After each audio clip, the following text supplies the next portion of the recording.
Welcome everyone to Unit Masters, and we are now in week 3. And this week we look into the different consensus mechanisms and more onto the nuts and bolts behind blockchain and how it works and why is it so revolutionary. And today we have as our speaker with us David. David is partner at Lightshift Capital, and I need to read out, and CTO also at Lightshift Capital. And prior to working there, David co-founded a digital currency for air travel that was backed by companies such as JetBlue, and he led technical and operational teams, a very strong technical background too. And before that, he focused on venture building for mass use products in the digital and fintech space. And David's primary focus at Lightshift Capital at the moment is to lead a team of engineers and technical experts that source the best opportunities from the Web3 and tech communities. And today he's going to share with us a little bit about his own story and also about how can we look from a technical perspective into decentralization and consensus mechanism. How does one actually come to consensus if there's no centralized authority in the center that decides what is right or wrong? And it's a very interesting question. And David, very excited to hear your perspective on that. Thank you for being with us. No, thank you. And for the opportunity, and also congrats on everything that you're doing for the community. It's very exciting to see initiatives such as this. So, and I'm happy to be here talking to some people who become very interested in Web3 and are now deciding to hopefully join us as well. All right, so maybe I'll share my screen. I did some slides, nothing special. Let's see if I don't. The topic of the talk is the art of consensus and incentive alignment in decentralized systems. And I mean, before we start, you already kind of introduced me a little bit, just to set some expectations. Essentially, this is a non-technical talk, even though I come from an engineering background, and mostly I think, from a technical perspective, I kind of want to also give my perspective as a venture builder and as someone who spent a lot of time trying to understand blockchain from the very early days, and essentially give you an overview of how consensus works, but most importantly, how powerful decentralized systems can be, and how incentive alignment is all incentives are at the core of how decentralization is very powerful. I don't know this current cohort's technical knowledge, so I'm going to try and be a little bit more high level.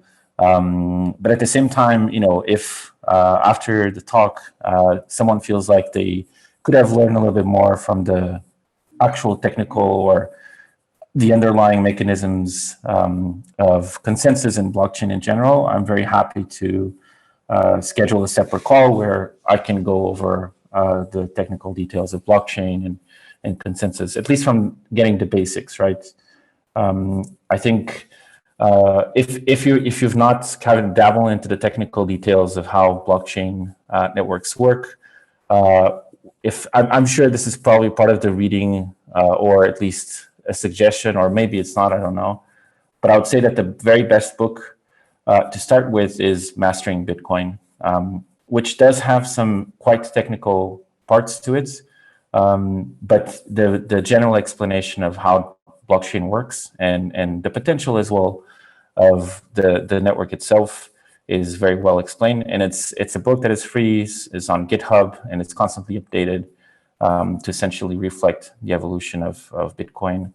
And I really advise you to read it, even if the technical parts sometimes get a little dense. If you have to skip some of it, even I don't understand some of the mathematics behind the cryptography that essentially makes all of it possible.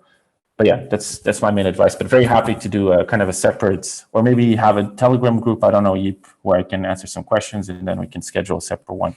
But yeah, so getting into who I am. So I'm David. It's it's not important, the background. It's almost just context to how I see blockchain and how blockchain essentially became a major part of my life, certainly now at a professional level, but it always was from the beginning at a personal level, something that at the very least was, kind of drove me insane in a little bit in the beginning. And then, slowly I kind of fell in love with what it meant and what it could bring. But to get to that point where I'm now, where essentially I'm a founding managing partner at a fund completely focused on blockchain, it took a while, and I think the context of how I grew up and my professional career and all of that are kind of important to explain how that happened and why my perspective is what it is about blockchain and decentralized systems. So I'm originally from Portugal. But I left quite early when I was 13, 14 to live in France. And then I lived maybe in 7 or 8 countries, and a little bit all over the world, but mostly Western countries, from the States to the UK, to France, to Switzerland. I also lived a little bit in Africa, in Nigeria for a couple of years. But of course, that kind of formed a little bit of how I think about culture, how I think about the world, kind of thinking about not just what is directly around me, but also considering other cultures, other ecosystems, which I think is actually quite important to how blockchain kind of works and the impact that it can have in the world, not only at a macroeconomic level, but also at a social level in different aspects. And that, along the way in my childhood, tech was always an integral part of what I did. Like I started very early to have contact with computers, which nowadays doesn't mean anything because every kid has a phone or an iPad on their hands at a stupid early age. But when I was 4 or 5, to actually be able to interact with computers, you needed to at least minimally understand how they worked. And I had older siblings, and I had a father who was very keen on technology. And from the moment that at least I have memory, I was sitting in front of a computer. So I learned how to read and write or /type because I needed to interact with the computer. So I guess it's a little bit part of how my brain evolved, is to understand how computing works and how software works.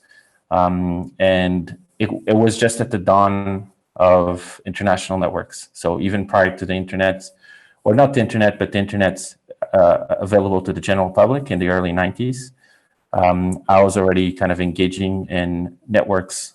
In this case, they were called BBSs. They were prior to generally available internets, which were actually peer-to-peer networks. So, and had very, very similar aspects to what a current peer-to-peer like a blockchain network is, where if you had a computer, you would be able to join this network and you'd be able to share data, and you actually relied on other peers to be able to even send an email. If you wanted to send an email from Portugal to the US, it would probably go through Spain, and then France, and then some guy in Germany, and then some guy wherever else, and then eventually, maybe a day later, it would actually get to the person in the United States. So this idea that you needed to rely on other people, on other nodes, on other computers to actually be able to share data was something that was a very important part of how I grew up. And whenever I kind of interacted with these networks, I was forced to understand how they worked, and I was forced sometimes to build and to even develop software,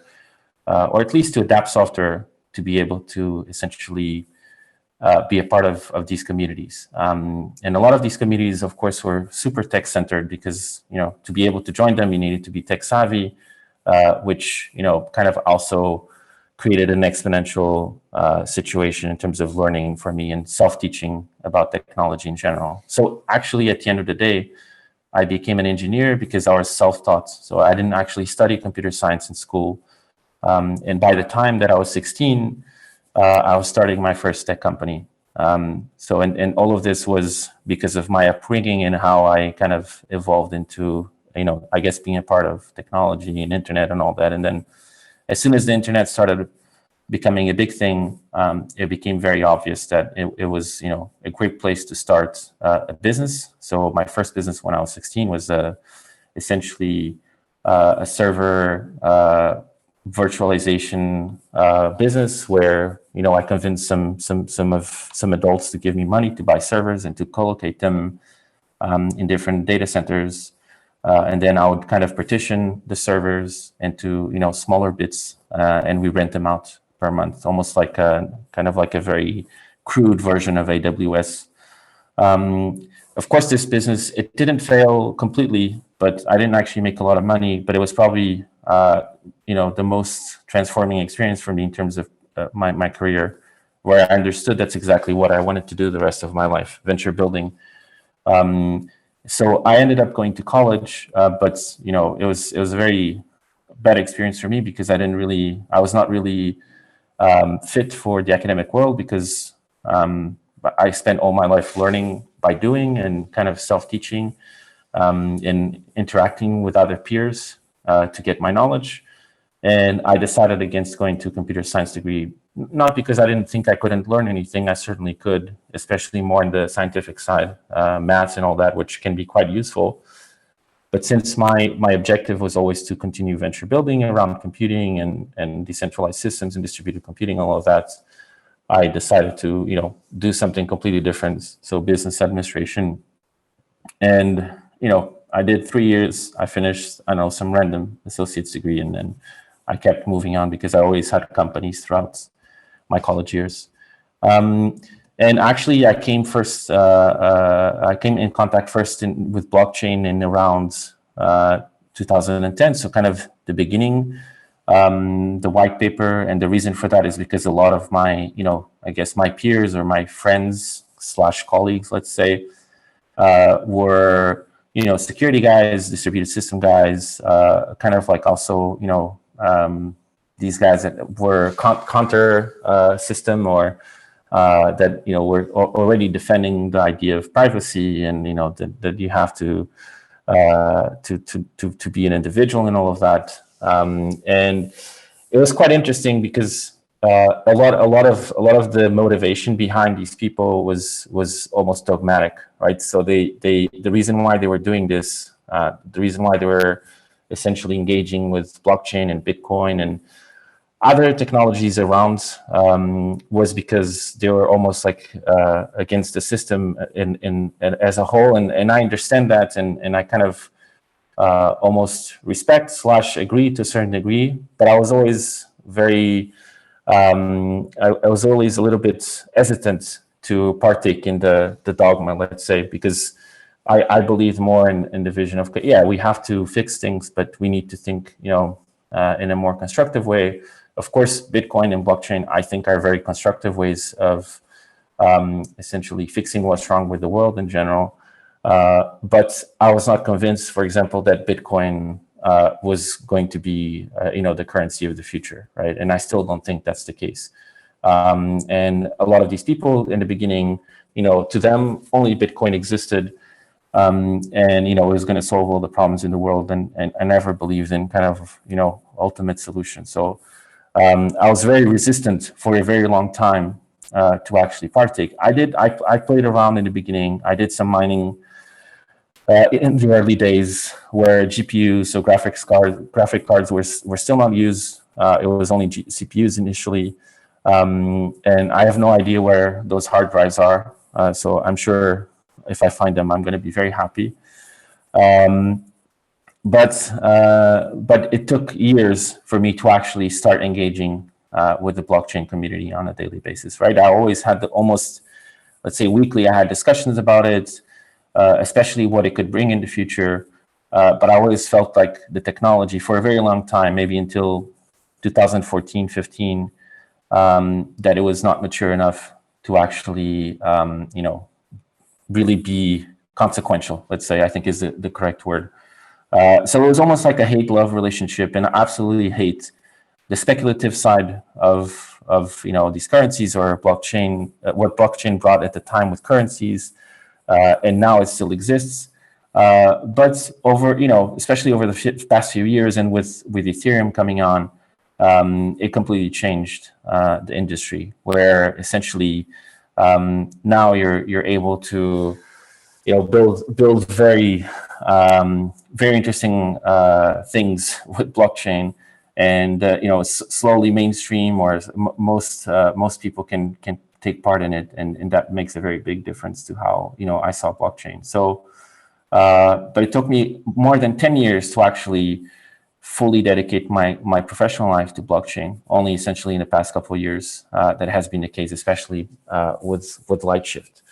And my previous company, which I think you talked about in the introduction, Skyr, was a digital currency for air travel. And the company started in 2015-16, and we actually decided against. We actually prototyped using blockchain, but we actually decided against doing an ICO.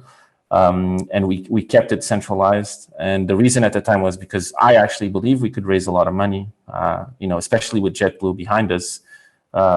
We easily raise $50 million, but then we would be stuck with the technology and with the responsibility of actually giving our customers a decentralized system. And I didn't think at the time, and I still don't think that there was enough maturity in the technology or the ecosystem to actually do something like that.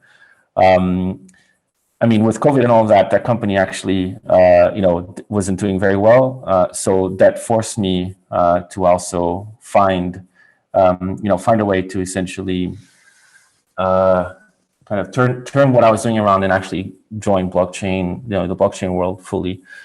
Besides all personal investments and all of that, which I, of course, had been doing along the way, especially into things that I believed in. Such as Monero. From an engineering perspective, it was always very interesting. Monero is a project which has kind of a bad reputation for being the ecosystem that is used to launder money, which is true, of course. But that part, I think, is one negative part of the project. There's a lot of very positive projects that I'm actually going to touch upon a little bit later, once I maybe talk about some of the challenges that I see in the industry. So that's kind of my story. I'm sorry if it was a little too long, but I think it's important to how now I see things and the potential that I see in the industry. So the first thing that I want to say is that today nothing is really decentralized, which is something that a lot of people say. It's kind of like being contrarian is cool. So, talking about decentralization being the future, so let's say that nothing is decentralized. It just sounds cool, but it's true, right? Because the reality is the status quo is that some things are just less centralized, right? And a lot of the efforts, a lot of these ecosystems, a lot of the networks, especially the main ones like an Ethereum or like an Avalanche or something like that, like they are less centralized than a lot of other networks, especially Web2 or kind of legacy systems. But if you think about it, right, if you kind of go in extremes just for the sake of argument, nothing is decentralized, starting with the fact that all blockchain networks depend on the internet, right? And the internet is a highly centralized network, meaning you're completely dependent on these entities called ISPs, which all of us here are interacting with right now, because if you're online, if you're connected to the internet, you're going through an ISP, an internet service provider, and the actual physical network layer of the internet, the cables and the switches and all of that, and the servers, you are dependent on that. And actually, centralized entities control all of that. So if tomorrow that disappeared, blockchain disappeared. So in extremis, everything is central or is still centralized. And I think it's good to think from this perspective, because we are slowly walking towards a more decentralized world. But for that to happen, I think we need to be very realistic and intellectually honest, which I think is a characteristic of a good engineer. So if you want an engineering perspective, one of the things that we try to be is, as honest with ourselves as possible in terms of what we're looking at. So that's why we like code. That's why we like systems and rules and protocols. It also makes us boring sometimes, but we like things clear. So, and at the same time, networks are actually made up of people. And sometimes we forget that, right? Sometimes we forget that as just the same as we decided to connect to this call today, those nodes that make a blockchain possible, which includes, from a wallet to a miner, they are actually people who decide to connect to this network. So, and if these people somehow, are flawed, or maybe even if they're not flawed, if they think that, they're doing something better for the network, but they can't predict something, the network itself can fail. And there's plenty of situations where this happened, even with Bitcoin and with Ethereum. I'm not going to get into those, but it is about, how consensus failed because of people. So, until we actually figure out how consensus is stronger, how we can have better ways of improving these networks, people are still very much at the center of one of the potential pitfalls of these networks, right? So this idea that consensus is a perfect thing already is actually wrong, right? Consensus is still very much imperfect, and every day we're working to improve it. And so the most important thing from this is that I believe that the idea of decentralization is actually a lot more important than the technology itself, right? So the technology is awesome, and it's not like it's new. It's been around for a very long time, for decades actually. The kind of building blocks of blockchain, such as the cryptographic techniques that allow for key signing and all of that stuff has been around for a long time. And we have to thank a lot of academics and people who spend a lot of time using their genius to come up with these solutions. And blockchain as a whole, it especially Bitcoin, the way that it happened was you just brought all of these technologies together into a very smart way, right? And the first time that someone is minimally technical that reads the white paper, and if you read the book that I suggested, the Mastering Bitcoin book, I urge you to read the white paper after you've read that book, because you'll come to the realization that it's actually something quite amazing, right? You're bringing a number of technologies together towards a very, very, kind of spectacular result. So when I say that the idea of decentralization is more important than technology, what I mean is that the moment that we all believe that decentralization is a possibility and we understand what it could bring us, then we're working towards a much better world and working towards solving some of, the, I guess, more annoying problems of the legacy world. I can say the word Web 2. I don't very much like that word, but, I think it helps. But not just Web 2 in general. I think it can solve a lot of other problems in society in general. And I think it's good to have that kind of aspiration whilst you keep a very, kind of lucid and sober mindset about what you're building. At the end of the day, this idea that decentralization is not a myth is something that is thrown around quite a bit, because a lot of people say decentralization is a myth, decentralization is a myth, just like I did in the previous slide, sort of. I didn't say myth, but I said that it doesn't really exist yet. But, actually, it is not a myth, because the moment that we believe that it's possible, then eventually it will happen, and we're working towards there, right? And for now, the most important thing is that most people act like it's already like that we're already decentralized, right? And that common belief is actually what allows us to keep innovating and to keep iterating over the technology and building what we actually need to build to reach, that final idea of consensus that can be applied to a number of situations.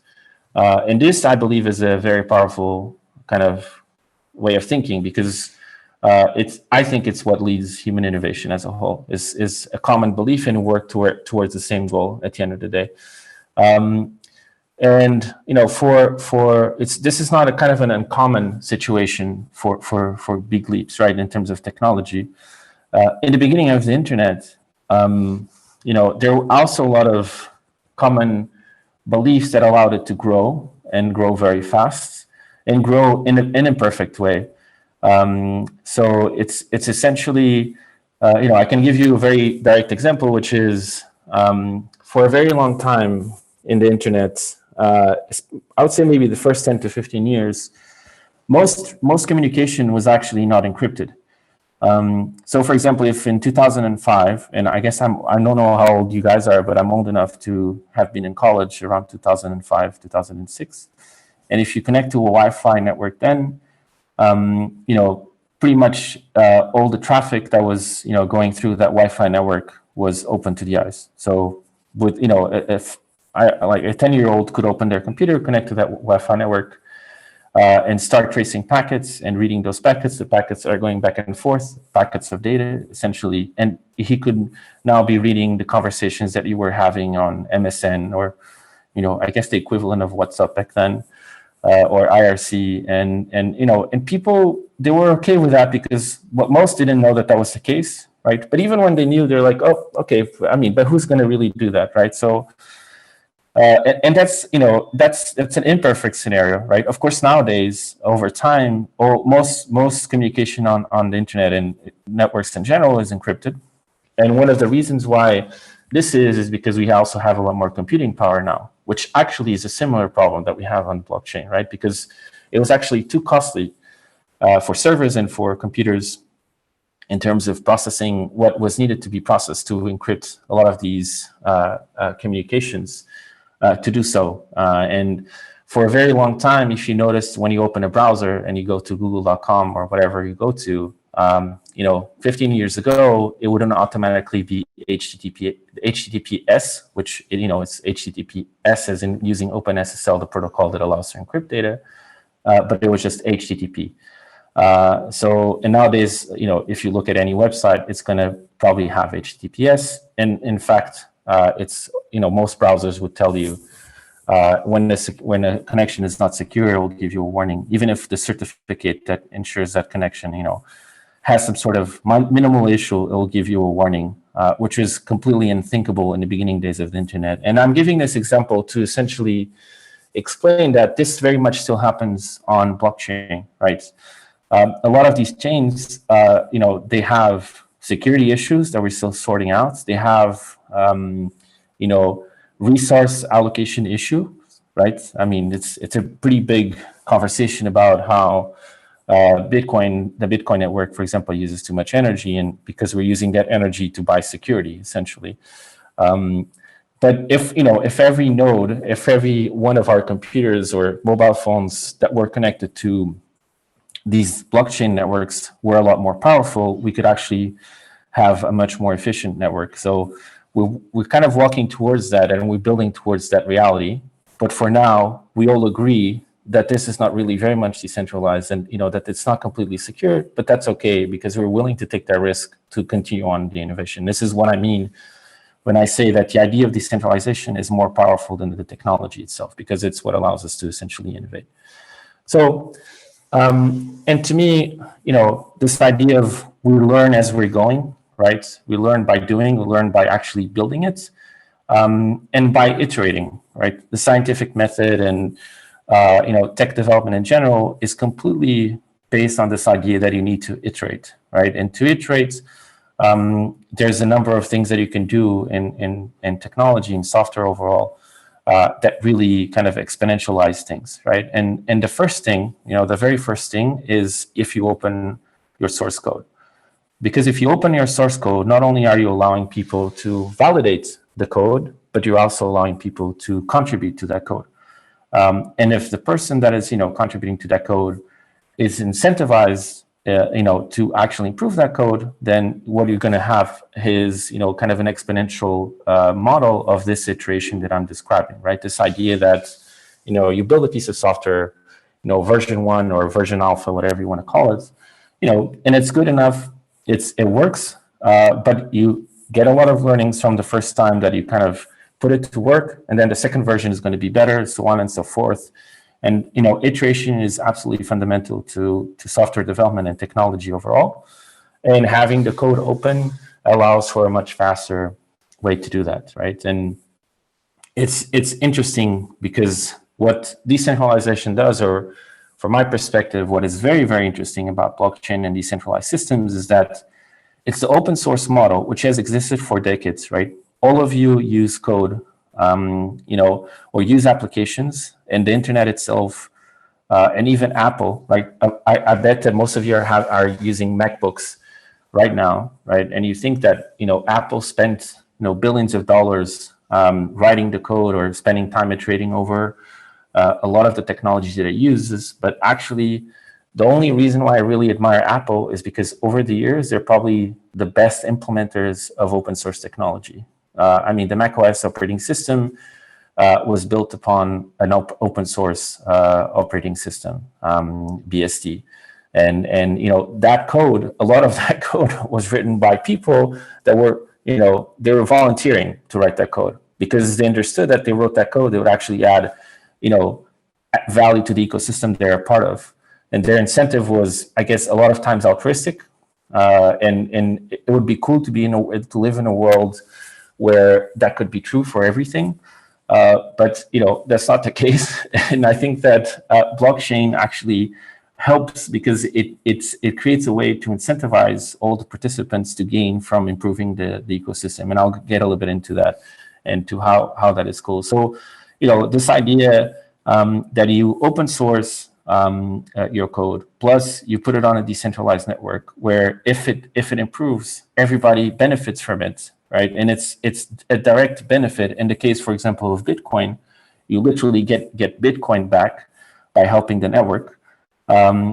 This is very cool because now, you don't need to be altruistic to actually improve the network. So this creates kind of an exponential scenario for iteration on technology.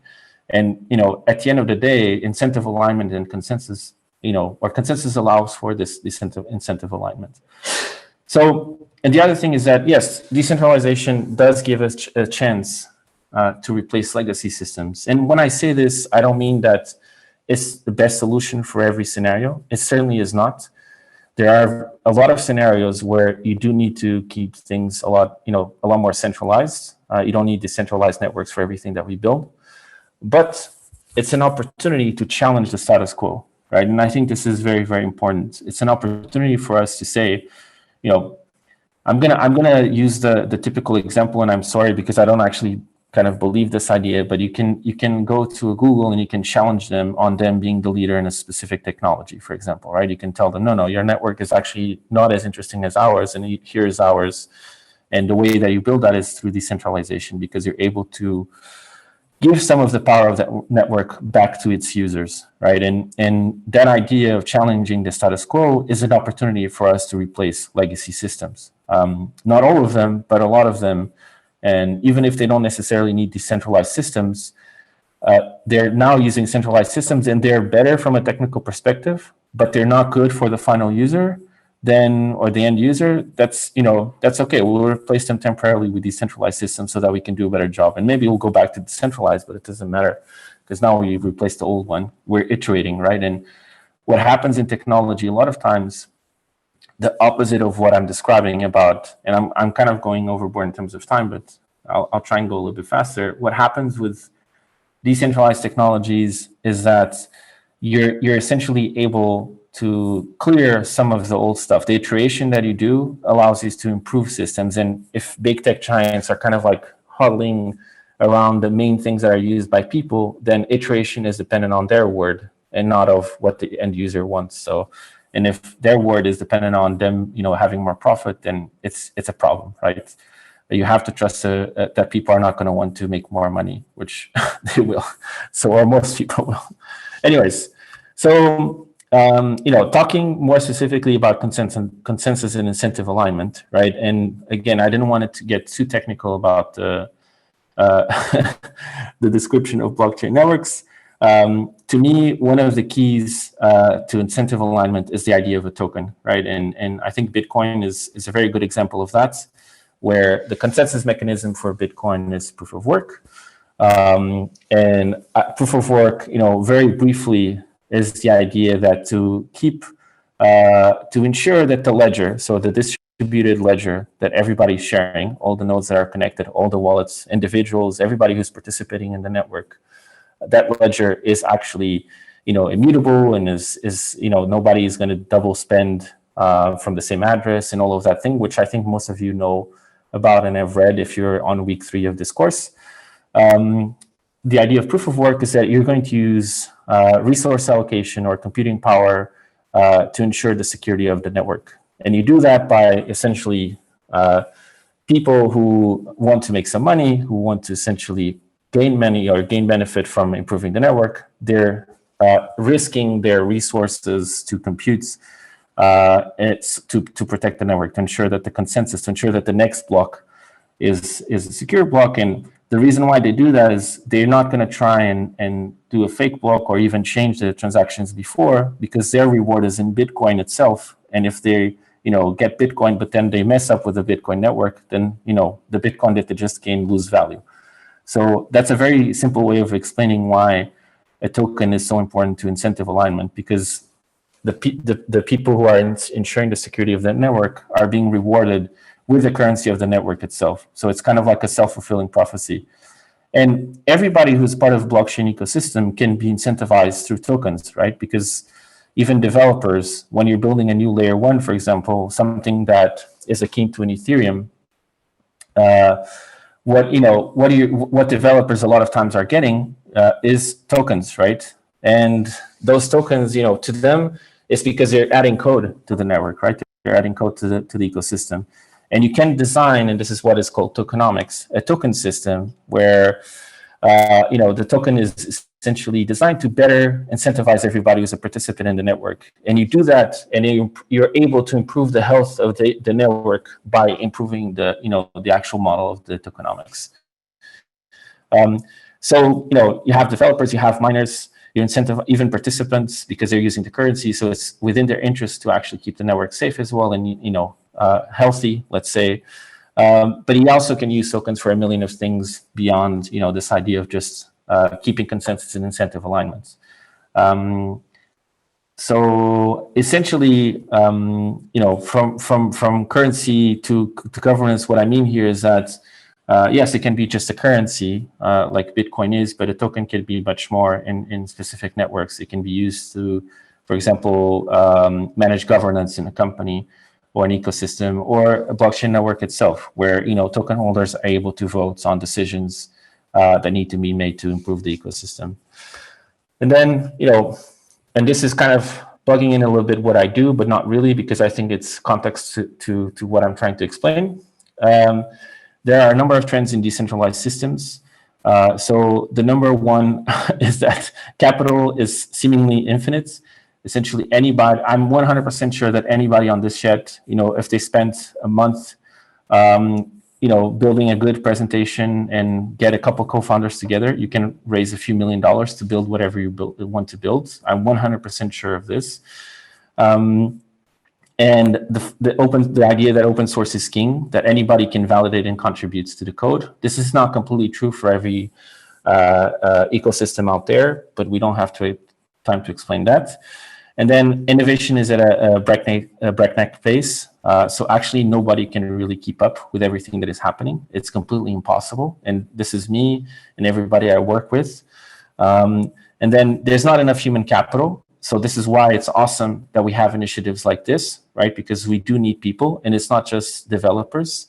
We also need other kinds of people, right? From marketing to business to everything you can think of, people need to join. And then finally, there's for sure an excessive amount of noise, right? Most people have kind of lost focus of why they're participating here. And again, this is why it's important that you have initiatives such as this, such as units, because it allows you to have perspective and to think about how you actually, what is your focus, what is your goal within the Web3 community, and how you can participate. And so Lightshift Capital, where I work at, which is not a plug again, when we see these trends, we thought, okay, so we have to build a fund that responds to these trends, right? So the first thing is that we actually invest primarily in early stage tokens that support decentralized ecosystems. So when we actually invest in something, we're a VC fund, but VC funds typically invest in companies and equity. We actually primarily invested in tokens because we very much believe that that's the best way to incentivize a community and to incentivize an ecosystem. And the way that we differentiate ourselves, because everybody can get capital, so our add value cannot just be capital, is that we actually have a core engineering team at the center of the fund that contributes directly to the projects that we invest in, literally with code, but we also have a business team that also helps in terms of the venture building side. And then this part is very important. which is kind of a response to nobody can keep up. Lightshift is, including its LPs, so all the investors that are part of it, are people, companies, ecosystems that have been very successful in the blockchain space. So from, and this means they're investors in the fund, but they're also part of our network. And that can be anybody from like the co-founder of Ethereum, Gavin Wood, to Mark Andreessen from E16Z, to DCG, which is a very big fund/company in the blockchain space, to an ecosystem like Celo, to a company like Protocol Labs, which is responsible for stuff like Filecoin and IPFS, which is you're gonna hear about a lot. So, and this idea is that we ourselves, as a group of say 7 or 8 people, we're not going to be able to keep up with everything that happens in blockchain, but we have access to a very wide network that we can kind of pick and choose from to help the projects that we invested in build from a very early stage. And we keep a very concentrated portfolio when we focus specifically on financial services so that we can actually have a hands-on approach. So we're investing in around 20 companies and we kind of keep up with them along the way over time, so we don't keep adding value.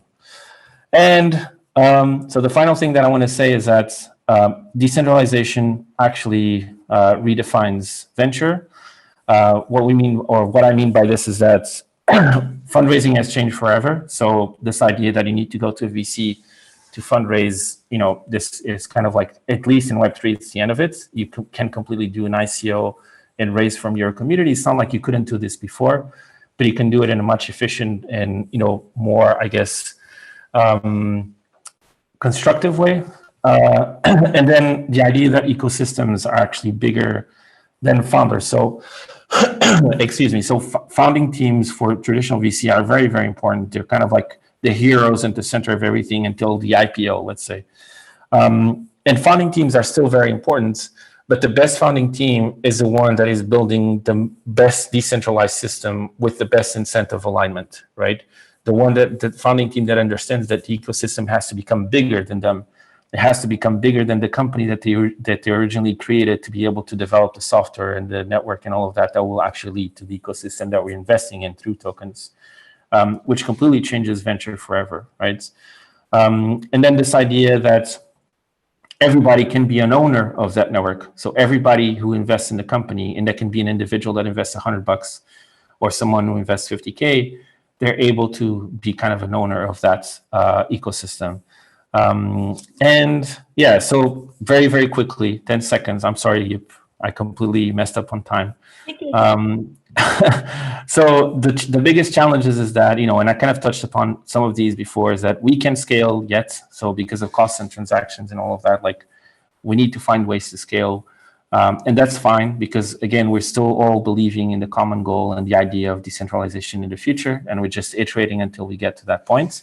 But we very much still have to work on this. And this is kind of like the main topic, around most networks right now. This idea of mismatched maturity. So people giving too much value to existing networks. I'll give you a cheeky example, which is Solana. This idea that Solana is a ready network to do all of the things that are happening on it right now, and the price of the token and all of that, it implies that it's at much later stage than it actually is, right? It still needs a lot of iteration before it can actually do what it claims to be doing. So this idea of mismatched maturity is something that we have to solve. And then for mainstream to adopt, you need to have a frictionless experience. And what I mean by this is not an amazing UX to the point where, okay, now everybody can use, DeFi or blockchain in general. But the idea that actually most people that will interact with blockchain, they won't know that they're interacting with blockchain. Just the same way that when you're interacting with the internet, you don't know how the internet works. I mean, this is a very common saying in Web3. And then finally, privacy. And this one is actually quite important. Because I believe that this was lost along the way, a lot to do with the fact that the transparency of the network is what also gives it value. So because everybody can access all transactions, that means that everybody can validate that the network has not been messed up with, and that there's not double spending, and it's still immutable and all of that. But the reality is that you can have the best of both worlds, right? You can actually validate a network, validate that it's sound, that it's immutable, and that it's safe, and all of that, but still keep privacy. And one example of that is Monero, right? where transactions are actually very, very difficult to track. And the example that I usually give is, I think most of you have heard about Revolut, and I'm not sure if you use it, but it's essentially a neobank, and it's a very, very much better experience than most banking, digital banking. And and I kind of can sell you all the USPs of Revolut, right? But then at the end of that selling conversation, I'll tell you, okay, but actually all of your transactions are going to be available to the entire world for them to see what you did, right? And and you would say, no, I don't want to use that. But actually, that's what Ethereum is right now, right? Because every transaction that you do on Ethereum, most blockchain networks, is open to the world. So I believe that for mainstream adoption, institutional adoption, especially in financial services, privacy is key. And I could talk about other reasons why privacy is key as well, but I'm going to shut up now. And I'm sorry I took so long. But yeah, that's it. Good, David. Maybe you mentioned in the beginning, when you were a teenager, you founded something which was with servers and so on because you thought this was a need that the industry needed to solve. What currently, in your view, are pockets of big problems or challenges, basically, where each of us can jump into and help build solutions for the subsystem of the ecosystem? Yeah, I think one thing that I think is quite important, right, is right now I believe there's kind of a split between the hardcore kind of crypto native engineering guys and say the kind of like this new age of Web3 companies, right? Like a lot of it focused around NFTs and art and creativity, but also like impact and and there's some very cool projects out there, and I think Unit is a good example of that. This idea that you can build something that benefits everybody and all of that. But I think that there's a big gap between the people who are actually building the building blocks of blockchain, because we're still building the building blocks, right? We're not building just companies on top of the blockchain technology. We're still building the core technology itself. And those people, I believe, are often completely not aligned with people who are not necessarily technical, and they want to start applying the technology to real world use. So I think building something or creating something that is in between these two worlds, I think could benefit a lot the industry as a whole.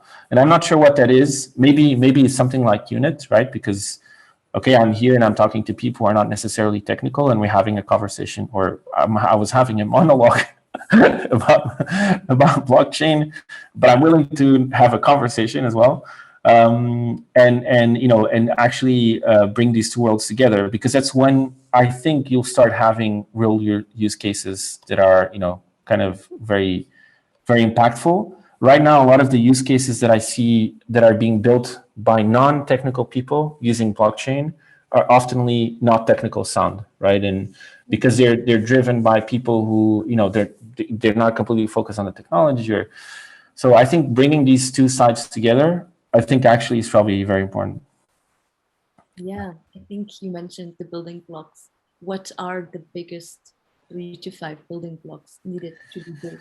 Well, why I'm asking these questions is in Unit Masters, the aim is to build blockchain literacy so that you can understand what are the building blocks and then go and build these bridges that you referred to. I mean, I call them bridges, but not technical bridges, like the bridge here between non-tech and tech stuff. Yeah, so when I said building blocks, I was literally talking about the technical side, right? I think that is still, so I don't think that the ultimate layer one, and again, I don't know how much people know about blockchain technology, but layer one is essentially the base layer of a blockchain network where main consensus happens, right? And Ethereum is an example of layer one. Bitcoin is an example of layer one. I don't think that the best layer ones are the ones that are going to be most widely used or that will revolutionize more, I guess, technology overall exist yet, right? Or at least they're versions that will do that, right? Because, for example, Ethereum has been for the past few years trying to migrate to what is commonly known as ETH 2.0. that essentially kind of replaces a lot of the core systems that make Ethereum what it is, how great it is today. So a lot of those building blocks, they're still changing, right? They're still happening. And this is hardcore engineering, right? It takes a lot of work. It takes a lot of hands coding, and it takes a lot of time. And while that is happening, because that's an insanely amount of, there's so much focus that is needed from very, very smart, much smarter than I am, people that are actually building these, the kind of the core level of blockchain technology.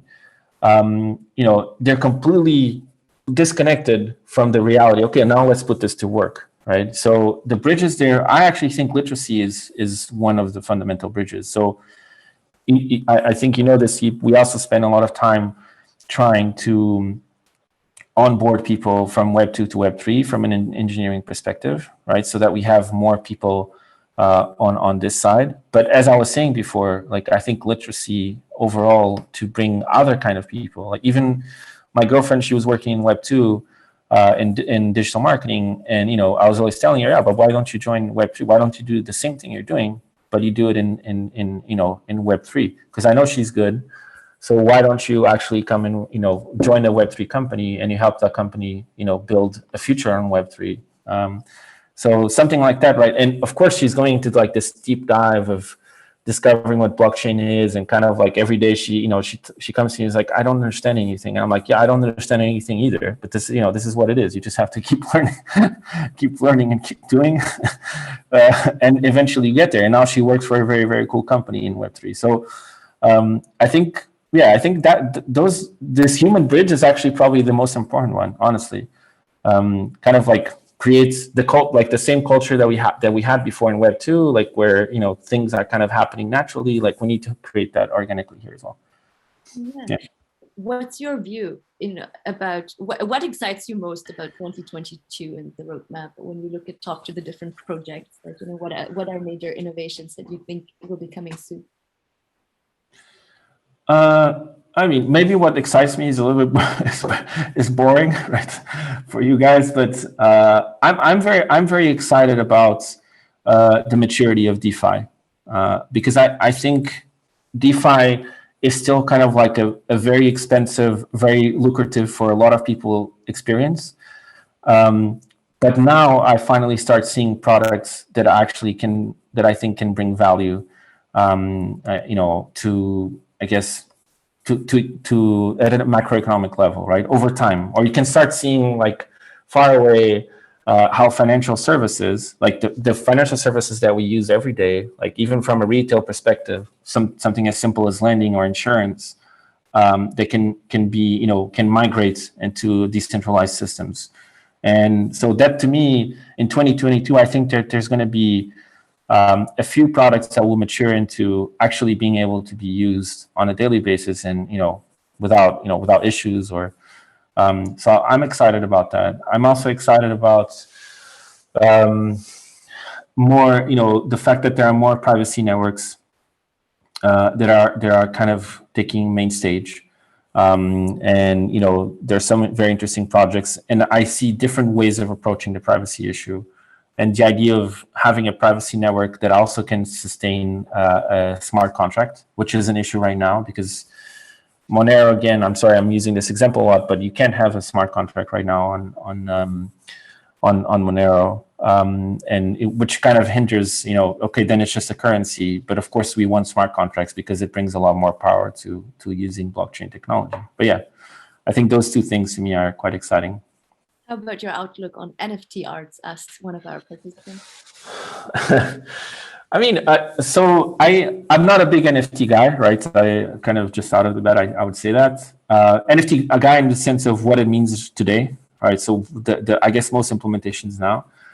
I think the hype on NFT art, and I think it's very akin to the hype in actually the traditional art world, right? You're giving a lot of value to a painting. Like I could have the same argument as I have with an NFT. The idea that I can pay someone to copy a Picasso, I put it on my wall, and if I'm rich enough, you're going to believe that it's a Picasso, right? And I think an NFT can sort of solve that problem. because you kind of track the minting and all of that, and you can prove that it's actually that artist that did that. So I personally don't partake completely in it, but I do think it's a valid use case. But I'm much more excited about what you can do with NFTs beyond art, right? I think that anything can be an NFT. I think we have to be careful with this idea because not everything should be an NFT, but a lot of things can be. And you know, and when you kind of like put stuff that is tangible on chain, and law and regulatory measures are taken to allow for that, to allow for society to live like that, I think you can you know, again, you can replace some of the bad things that exist now. And you know, I think that's an opportunity. But I find it, I like NFT art. Like, I think it's cool. I think it's a cool movement. I think it's very cool. I think it's exciting, and it reminds me of the beginning of the internet. There were similar things that happened that are cultural revolutions, right? And even if just to be a part of that moment, you know, I'm willing to have a couple NFTs just to say, you know, and to understand. Yeah. Thank you so much, David, for sharing Yeah. your. I'll get back in touch with you for scheduling a deep dive session on the tech side of things for Sure. interested. And for everyone else, guys, this week's assignment is about picking your ecosystem choice on CoinMarketCap and then dissect the different ecosystem players, right? I love for you guys to be literate about saying, okay, what are the major wallet providers in a certain ecosystem? What are where are places where you can buy the currency? Who are the builders, the community builders in that ecosystem? Just in the way you did it last week, outside in, to look at the general blockchain ecosystem. Now we look inside out. We pick one ecosystem and then we look at the different sub players. So thank you all very much, and see you soon, David. See you. Yeah, I'll see you in Denver for sure. Yes. Thanks, guys.